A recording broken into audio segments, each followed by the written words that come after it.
अस्सलामुअलैकुम, नमस्ते, सत श्री अकाल। मैं हूं तारिक नियाज़ी, मेरे साथ मौजूद हैं Meena Malik. And mister Honey. तो स्टार्ट करते हैं वीडियो को। वीडियो का टाइटल है India is great power but USA is putting a lot of pressure. Russian speaker at UN about India. तो एक लेटेस्ट न्यूज़ है अबाउट इंडिया, तो देखते हैं इस वीडियो में क्या है।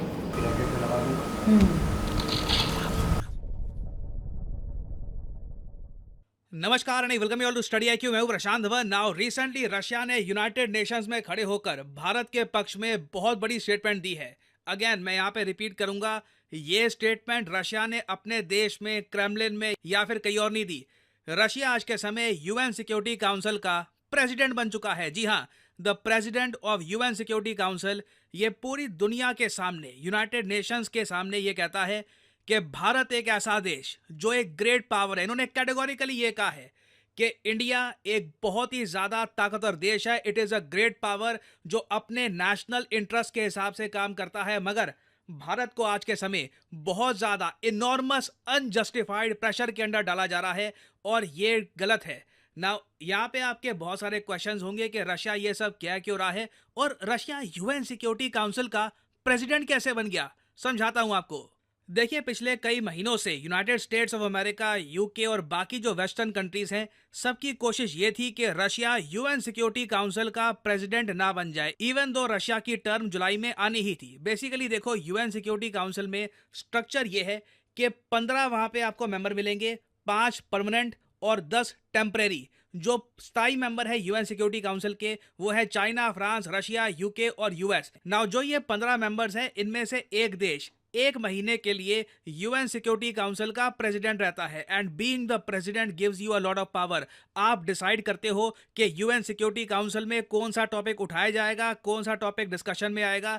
तो यूएस इसी बात को लेकर चिंतित था कि एक बार रशिया को प्रेसिडेंसी मिल गई तो ये भर के सुनाएंगे हमको, इंडिया के इशू को लेकर, इसराइल के इशू को लेकर, वेरियस टॉपिक्स को लेकर। और रशिया यही कर रहा है। पहली बात तो मैं ये कहूँगा, चाइना के समर्थन की वजह से रशिया ने आराम से, जो एक प्रोसेस था यूएन सिक्योरिटी काउंसिल का, अगेन ये सब बातें ऐसा नहीं है कि डिसाइड की जाती है अचानक से कि अब रशिया को बना देते हैं प्रेसिडेंट। ये सब चीजें शेड्यूल में थी। यहाँ पे आप देख पाओगे, यूएन की वेबसाइट है, यहाँ पर लिखा है जुलाई 2024 में रशियन फेडरेशन रहेगा president of the UN security council. और रशिया ने प्रेसिडेंसी संभालते ही पहले तो देखो इसराइल का इशू उठाया है, और अब Russia openly as the president of UN security council US और बाकी वेस्टर्न कंट्रीज को कह रहा है कि एक देश है जिस पर बहुत जरा गलत प्रेशर डाला जा रहा है, वो देश है इंडिया।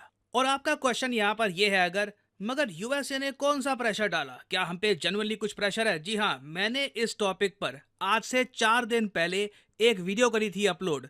1.1 मिलियन लोगों ने यह वीडियो देखी थी। इस वीडियो का टाइटल है USA's direct warning to India after Putin Modi meeting. बहुत इंफॉर्मेटिव वीडियो है, आप लोगों ने ये वीडियो बहुत पसंद करी थी। और मैंने आपको बताया था कि जो अमेरिका के एम्बेसडर हैं टू इंडिया, एरिक गारसेती, इन्होंने ऐसी ऐसी बातें बोल दी। इन्होंने ये तक कह दिया कि इंडिया को समझना होगा, कोई भी जंग दूर नहीं होती। ये इंडिया का अभी के लिए जो स्टांस है कि यूक्रेन तो दूर है, वहाँ पे रशिया के साथ हो रहा है, यूरोप का हमारी प्रॉब्लम देखता है। यूएसए की डायरेक्ट मैं कहूँगा एक स्टेटमेंट है कि no war is far away from India. India को मान के चलना चाहिए कि जो यूक्रेन में हो रहा है उसका इम्पैक्ट ग्लोबली होगा। और साथ में ये भी बोल दिया कि हम जानते हैं कि इंडिया एक स्ट्रैटेजिक ऑटोनॉमी वाला कंट्री है। इंडिया न्यूट्रल रहता है। इंडिया कहता है कि हम ना आपके पक्ष में हैं ना किसी और के पक्ष में हैं, हम अपना इंटरेस्ट देखेंगे। मगर जब जंग छिड़ गई हो ना, जब बहुत कुछ स्टेक पे आ चुका है, तब आप ये स्ट्रैटेजिक ऑटोनॉमी नहीं रख सकते। कहीं ना कहीं you have to choose between right and wrong. तो जो यूएसए की स्टेटमेंट थी, अगर ये प्रेशर नहीं है तो मुझे पता नहीं प्रेशर क्या होता है। आई मीन, ना सिर्फ American ambassador to India Eric Garcetti, जो नेशनल सिक्योरिटी एडवाइजर हैं यूएसए के, एनएसए सुलिवन, इन्होंने भी बहुत ज़्यादा बड़ी स्टेटमेंट्स दी है। मैं कहूँगा आज तक यूएसए ने रशिया के इशू को लेकर इंडिया पे इतना प्रेशर जेन्युइनली बनाने की कोशिश नहीं करी जितना प्रेशर यूएस ने रिसेंटली बनाया है, क्योंकि रशिया से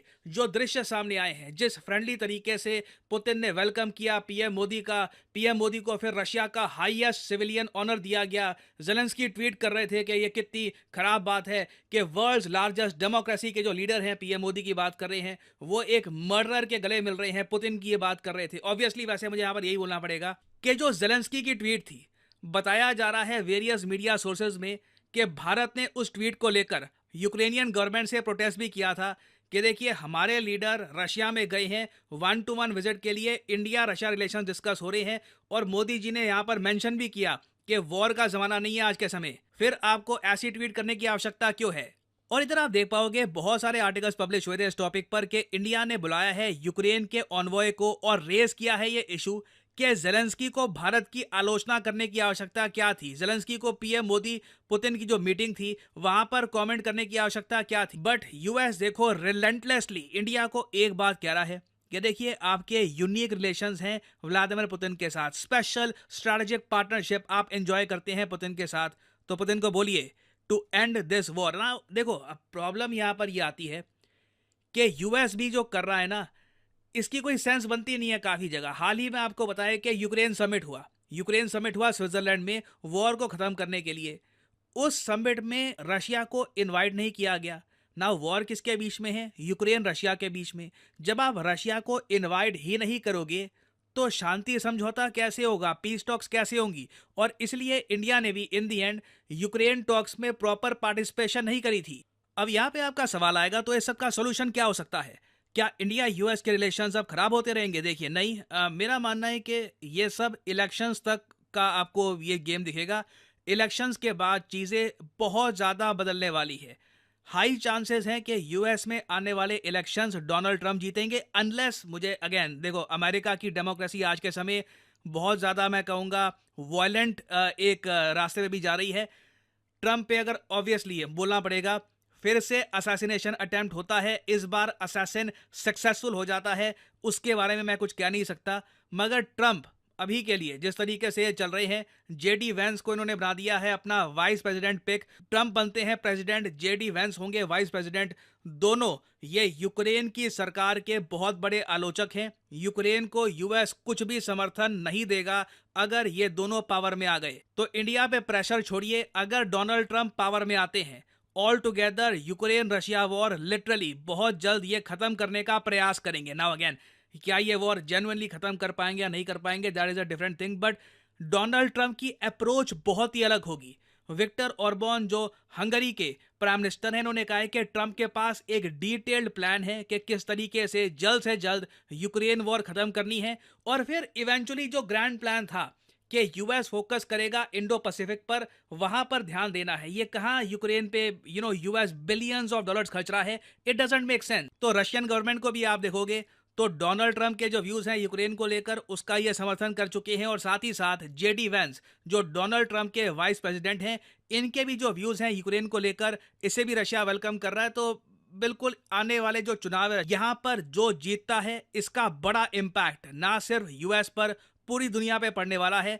इंडिया पर भी जो प्रेशर है आप कह सकते हैं लिटरली गायब हो जाएगा। जो भी ये स्टेटमेंट्स आप देख रहे हैं कि वॉर इंडिया से दूर नहीं है और जो एनएसए कह रहे हैं, सब कुछ एवरीथिंग विल चेंज कंप्लीटली। तो आने वाला समय देखिए बहुत ही इंटरेस्टिंग रहेगा।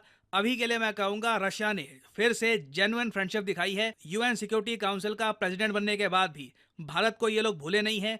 इंडिया के जो इश्यूज हैं ये ग्लोबली पूरी दुनिया के सामने रखे हैं कि इंडिया के साथ गलत किया जा रहा है। और फाइनली यहाँ पर मैं ये भी ऐड कर दूं कि स्टडी आईक्यू का जो प्रतिज्ञा बैच है ये शुरू हो जाएगा 18 जुलाई से। 18 जुलाई को है पहली क्लास, मतलब कि आपकी यूपीएससी प्रिपरेशन का पहला दिन। सब कुछ बिगिनिंग से स्टार्ट होगा, चाहे हिस्ट्री, पॉलिटी, कोई भी और topic, everything will start from chapter 1।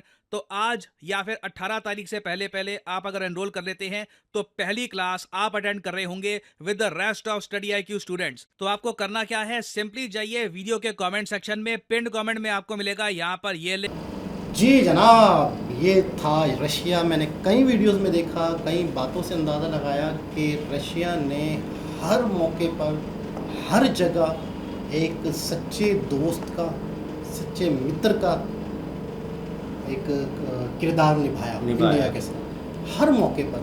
यानी कि 71 की वॉर देखी जाए और यूक्रेन, अच्छा ऐसा नहीं है कि रशिया ने दिखाया, इंडिया ने भी दिखाया। इंडिया ने भी वो किरदार निभाया ना, निभाया। बिल्कुल हाथ पे हाथ दे के चले ना। मिसाल के तौर पे अभी आपने भी खबरों में सुना होगा, बहुत से लोगों ने सुना होगा कि रशियन तेल सही इमरान खान भी लेने के हम ले नहीं सके, इंडिया ने रशिया से सस्ता तेल ले लिया। क्यों ले लिया? क्योंकि इंडिया किसी से डरता नहीं। इंडिया रशिया की और यूक्रेन की लगी जंग, तो जंग की वजह से रशिया पे पाबंदियां लगी। कोई रशिया से लेगा, कोई रशिया से खरीदारी करेगा, सब बंद हो गया था। तो हम उस पर पाबंदियां लगा देंगे। तो पाकिस्तान हो गया, दुनिया का कोई कंट्री हो गया, रशिया से कुछ नहीं ले सकता था। इंडिया ने लिया और इंडिया ने लेते हुए क्या कहा, उनके जो एस जयशंकर जी हैं, उन्होंने कहा जो हमारे अवाम के लिए बेहतर है हम वो करेंगे और जो आपके अवाम के लिए बेहतर होता है आप वो करते हो, तो जो मेरे अवाम के लिए बेहतर है मैं करूँगा। सस्ती चीज़ें मुझे जहाँ से मिल रही होगी मैं वहाँ से लूँगा। और होना भी चाहिए, और होना भी चाहिए। अवाम के लिए अगर ये सब कर रहे हैं, देख रहे हैं, तो अवाम के लिए तो ये सब कुछ होना भी चाहिए। अच्छा, इमरान खान वाला मसला जो हमारे मुल्क में चल रहा है, यही तो मसला है कि इमरान खान कहता है कि हम किसी का प्रेशर ना लें, अमेरिका का या किसी का भी प्रेशर ना लें, जो हम फैसले करें हमारे अवाम के हिसाब से हो, हमारे मुल्क के हिसाब से हो, हमारे हो। इसमें क्या है, अवाम का भी फ़ायदा है, हमारा भी फ़ायदा है। अब जो इंडिया कर रहा है ना रशिया के साथ, वो समझो कि एक समझौता इनका बहुत अच्छा और एक अटूट बंधन है, बहुत टाइम से, काफ़ी अच्छी अंडरस्टैंडिंग है दोनों में। और अच्छा ये चीज़ें होनी चाहिए, एक दूसरे को कब ज़रूरत पड़ जाए, क्या किस मोड़ पे कुछ पता नहीं होता, एक दूसरे की सपोर्ट बहुत ज़रूरी है। बिल्कुल ऐसा ही है।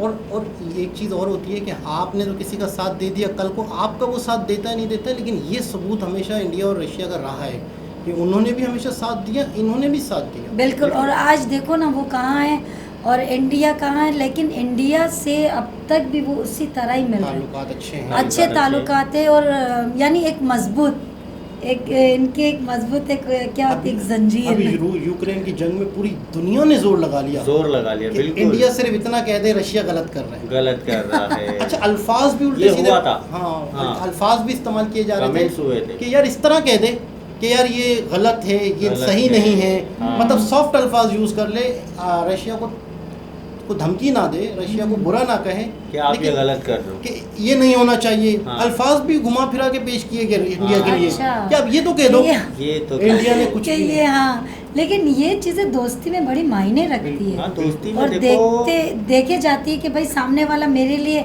किस मोड़ पे कहाँ ये जंग लड़ रहा है और साथ दे रहा है, और उन्होंने दिया। दोनों ने सिर्फ वही नहीं होती जो मैदानों में जंग होती है, बैक स्टेज भी जंग होती है ना, कि भाई किस तरह मुझे गाइड करना है, किस तरह लेके चलना है। एक दूसरे के अगर लोग कमेंट्स भी दे रहे हैं तो कमेंट में भी सामने वालों ने क्या पाया, तब आज ये दोनों मुल्कों की लोग मिसालें दे रहे हैं। बिल्कुल ऐसा ही नहीं दे। और रशिया जो है, अक्सर मैंने ये देखा है कि यूँ समझ लो कि अच्छा, इंडिया की ताकत का अंदाज़ा इस बात से लगाया जाए कि लोगों को इंडिया का जुमला चाहिए था, लोगों को इंडिया के तासुरात चाहिए थे कि इंडिया क्या कहता है, तो इंडिया इतना ताकतवर है, इतना मजबूत कंट्री है। तो खैर बहरहाल बहुत मतलब है कि बड़ी खबर है, बहुत बड़ी न्यूज़ है इंडिया के लिए। दोबारा किसी और के साथ आपसे मुलाकात होती है, जब तक के लिए अल्लाह हाफ़िज़।